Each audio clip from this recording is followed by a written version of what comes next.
Merhabalar, Elif'in mutfağına hoş geldiniz. Bugün sizlere gün sofralarınıza çok yakışacak, çok pratik ve çok lezzetli havuçlu salatalıklı patates salatası tarifimi paylaşmak istiyorum. Öncelikle 4 adet orta boy patatesi haşlayalım. Ve bir tavanın içerisine 2 yemek kaşığı kadar sıvı yağ alalım. Üzerine 2 adet orta boy havucu rendenin iri tarafı ile rendeleyip üzerine ekleyelim. Havuçlar biraz yumuşayana dek birkaç dakika kadar karıştırarak kavuralım. Daha sonra ocaktan alıp soğumaya bırakalım. Haşlanmış patatesi güzelce ezelim.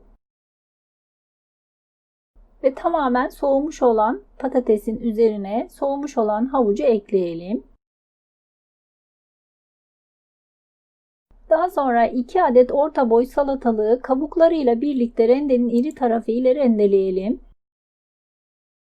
Ve tel süzgecin içerisine alalım. Fazla suyunu salması için kaşıkla üzerine bastırarak suyunu bırakmasını sağlayalım.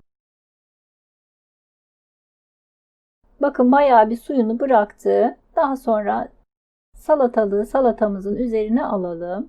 2-3 diş rendelenmiş sarımsak, birkaç dal ince kıyılmış dereotu, bir kase yaklaşık 5 dolu yemek kaşığı kadar yoğurt ekleyelim. 2-3 yemek kaşığı kadar mayonez ve yeteri kadar tuz ekleyip güzelce karıştıralım.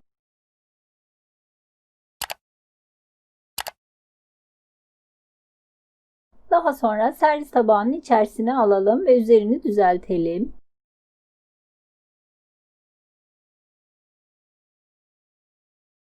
Ben kenarlarını donmuş mısır ile süslemek istedim. Sizler de isterseniz bu şekilde süsleyebilirsiniz. 1 yemek kaşığı kadar sıvı yağ ve yarım çay kaşığı kadar kırmızı toz biberi kızdırdım ve üzerine gezdiriyorum biraz. Ve enfes lezzetiyle çok pratik salatamız servis için hazır.